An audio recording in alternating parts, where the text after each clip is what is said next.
tabia zilizokuwezesha na kukufanikisha kutoka sehemu ulipokuwa mpaka hapo ulipo sasa hivi, ndo hizo zinazokufanya ukwame ulipokwamia. Hawako tayari kujifunza vitu vipya, skills mpya, ujuzi mpya, namna mpya, utendaji kazi mpya. Hawako tayari kujifunza kwa sababu mmoja, wanaamini kwamba mimi ndo nilivyo, haiwezi kubadilika chochote. Wakati hiyo kiuhalisia sivyo. Jinsi wewe ulivyo ni mlundikano wa skills ndogo ndogo ambazo umejifunza toka ulivyokuwa mdogo mpaka hapo ulipofika. Kwa ulivyojifunza ndivyo kimekutrain hivyo. Ngoja nikupe mfano. Mtu aliyezaliwa kwenye familia ya wakulima, wao wanaamka asubuhi saa 11 wanaenda shambani wanalima. Wao wamekuwa wakila mboga, mchele, ugali, maharage, sukuma wiki na hivyo. Alafu mtu aliyezaliwa kwenye familia ya kifugaji, wao ni kwanza ni wawindaji na ni wafugaji. Wao wamezoea kula nyama. Wao kazi yao ni kufuga wanyama, kuwinda wanyama na kula nyama.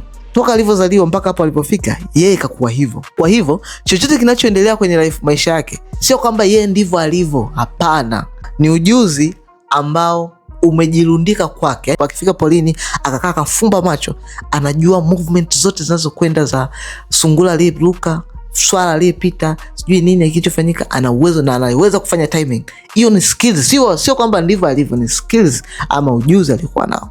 Na mtu ambaye ni mkulima, akiangalia tu hivi, akiangalia tu mawingu anajua mvua inanyesha, akiangalia chini hii ardhi ina rutuba bila hata vipimo. Ni ujuzi, sio kwamba jinsi alivyo automatic. Unaweza kawa uko hapo wajape, mimi ni introvert, siwezi kutokeza. Hiyo ndio kitu ambacho kinakufanya uendelee keep up.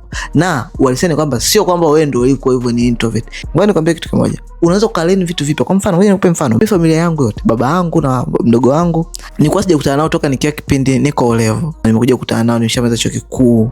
Maisha yangu yashaenda, mambo yashabadilika, nishafungua jinsi yangu na everything. The moment nimekutana nao mimi kwangu, kitu pekee walichokuwa wanakishangaa kutoka kwangu ni kumbe unaweza kuongea. Na mimi mwenyewe nawashangaa, kwani nilikuwa siwezi kuongea? Ngombe yes, last time tukutana nawe ulikuwa ongea. Mimi nilikuwa mtu yule ambaye as long as hilo jambo halinihusu mimi, nitakuwa hapo nimekaa au nimesimama, niko around kwenye hilo jambo linatokea, niko kimya. Look at me now with the confidence. Naweza nikaingia kwenye chumba chochote, nikaenda kuongea na kampuni yoyote, mtu yoyote.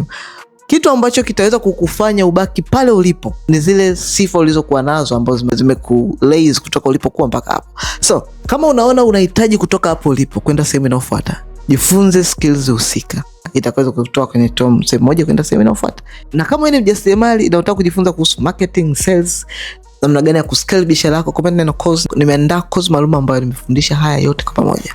Acha kujifanya hivyo ndivyo ulivyo. Unaweza kubadilika kabisa na kwa mtu mwingine tofauti.